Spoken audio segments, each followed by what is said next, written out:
गढ़वा से साकेत मिश्र की रिपोर्ट। भाजपा नेता बृजेंद्र पाठक ने कांडी में किया विधिवत प्रेस कॉन्फ्रेंस। जिले के कांडी प्रखंड मुख्यालय के समीप भाजपा के जिला सोशल मीडिया प्रभारी बृजेंद्र पाठक ने सोमवार को प्रेस कॉन्फ्रेंस किया।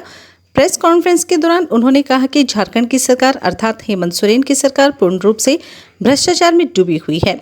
जल, जंगल व जमीन की बात करने वाली हेमंत की सरकार राज्य में भय, भूख व भ्रष्टाचार को बढ़ावा दे रही है।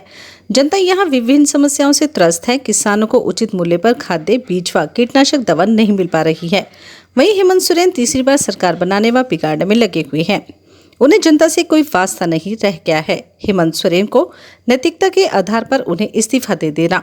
हेमंत सरकार का मैन्युफैक्चर था कि प्रत्येक वर्ष 5 लाख युवाओं को रोजगार दिया जाएगा, अर्थात 5 वर्ष में 25 लाख युवाओं को रोजगार मिल जाएगा।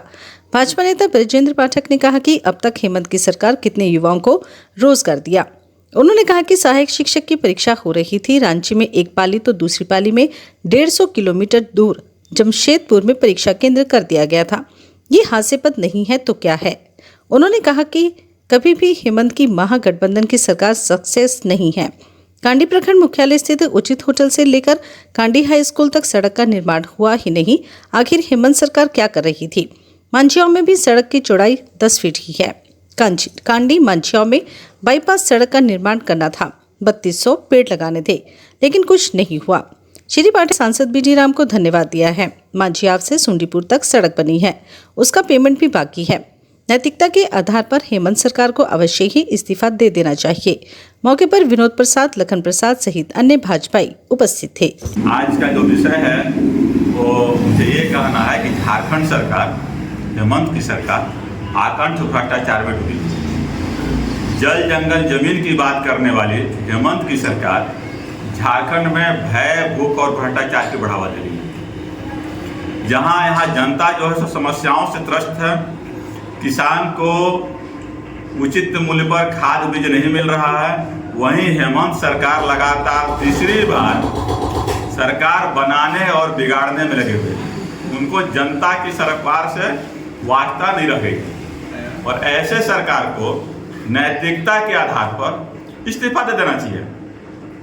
मैं पूछता हूं कि जिस दिन सरकार बनी थी, आज के 5 साल पीछे, उस दिन हेमंत सरकार की मैनिफेस्टो था कि पर ईयर 5 लाख युवाओं को रोजगार देंगे, यानी 5 साल में 25 लाख युवाओं को रोजगार देंगे। मैं पूछना चाहता हूं कि हेमंत सरकार, कांग्रेस गठबंधन की सरकार कितने युवाओं को रोजगार दिए और जो वैकेंसियां निकले वो सारा के सारा घोटाला और आकंठ भ्रष्टाचार के गंगोत्री में डूब गया।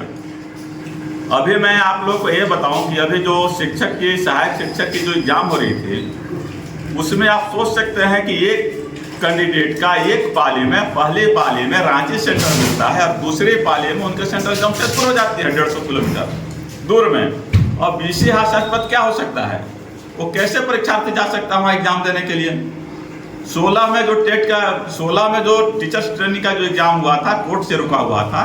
कोर्ट ने जो आदेश दिया 2021 में सोनी कुमार एंड कंपनी में, आज 2024 में भी पूरा नहीं हुआ। कभी एक लोगों का रिजल्ट निकलता है, कभी 2 लोगों का रिजल्ट निकलता है। आप किसी भी सेक्टर में चले जाएं, कहीं से भी हेमंत की सरकार, महागठबंधन की सरकार सक्सेस नहीं है। मैं पूछता हूं कि हमारे भारतीय जनता पार्टी की सरकार में जब रघुवर दास की सरकार हुआ करती थी तो एक स्कीम लॉन्च की थी। वो स्कीम था मुख्यमंत्री किसान सम्मान निधि, जिसमें प्रति एकड़ 5,000 रुपया दिया जाता था किसानों को, 5 एकड़ तक यानी 25,000 रुपया। आज के साथ उन्होंने बंद कर दिया और कहते हैं कि मैं किसानों के हितैषी हूँ। ये महागठबंधन की सरकार की मैनिफेस्टो थी कि जब 19 में इनकी सरकार बनेगी तो धान का मूल्य जो है सो 25 रुपया किया जाएगा। आज के हिसाब से जो है सो कम से कम 34 से 35 रुपये होने चाहिए थे। ये कभी कहीं फैक्ट नहीं खुलता है, कहीं व्यापार मंडल में जो है धान खरीदनी होती है और यदि खरीदी होता है तो 2-2, 3-3 साल बाद जो है सो उसका पेमेंट का भुगतान होता है। नक्सली जो है सो सर उठा रहे हैं और पूरे झारखंड में प्रशासनिक पदाधिकारियों का ही बोलबाला। अब आप ही बताइए, आप पत्रकार जगत से, मैं आप ही से पूछता हूं कि आप हमको ये बताइए कि इन 5 सालों में क्या परिवर्तन नजर आया आपको? जिस परिवर्तन के लिए उन्होंने सरकार बनाया था, परिवर्तन नहीं नजर आया ना। कि एक बार हेमंत सरकार, दूसरी बार चंपई सरकार, फिर तीसरी बार हेमंत सरकार को भी बीच में जो है विधायकों को लेकर के झारखंड से बाहर चले जा रहे हैं, अराजकता में झोंक दे रहे हैं। क्या सरकार ऐसे ही चलती है क्या? एक यक्ष प्रश्न है, जनता त्राही मांग कर रही है। हमको आप ये बताइए कि ये जो अभी रोड है, मैं आपको नज़दीक की बात बता रहा हूँ, जो आरकेटीसी कंपनी ने बनाया गढ़वा से लेकर के श्रीनगर तक, उससे पहले जब आप उठा करके देखेंगे तो बहुत जगह ऐसा भी रोड है जहाँ 10-10 फीट, और इनको जब 10 मीटर चौड़ाई में रोड बनाना था, इस पर मैंने PIL भी दाखिल किया था। ये रोड बना क्या? नहीं बना। हेमंत सरकार क्या देख रही थी, हमको ये बताइए। कोर्ट के मार्फत जो है सो 1608 तार पोल और ट्रांसफार्मर हटवाना पड़ा। 3200 पेड़ जो लगाने थे, आरकेटीसी ने एक भी पेड़ नहीं लगाया।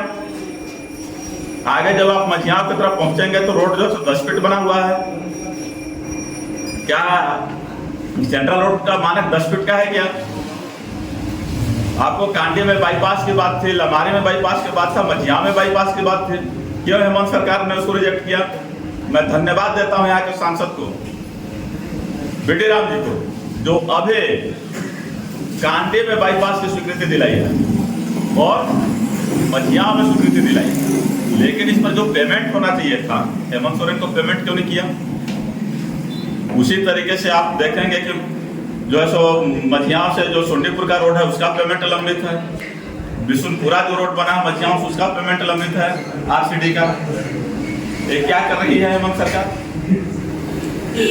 तो मैं पुनः कहता हूं एक बार कि नैतिकता के आधार पर हेमंत सरकार को अविलंब इस्तीफा दे देना चाहिए। कहीं से भी इनको सरकार में बने रहने का कोई भी औचित्य समझ में नहीं आता है। झारखंड आज कम से कम 20 से 25 साल पीछे चला गया। Gupta IT solution, BP plaza के बगल में, मेन रोड गढ़वा। यहाँ मिलता है सभी कंपनियों का सेकंड हैंड लैपटॉप, वो भी वारंटी के साथ और मूल्य बिल्कुल आपकी बजट में। साथ ही यहाँ लैपटॉप रिपेयर भी किया जाता है। तो देर ना करें, अगर आपको भी है सेकंड हैंड लैपटॉप लेना, वो भी अच्छा कंडीशन में, जांचा परखा हुआ वारंटी के साथ, तो अभी संपर्क करें। Gupta IT solution, BP plaza के बगल में, मेन रोड गढ़वा। विशेष जानकारी के लिए नीचे दिए गए नंबर पर संपर्क करें।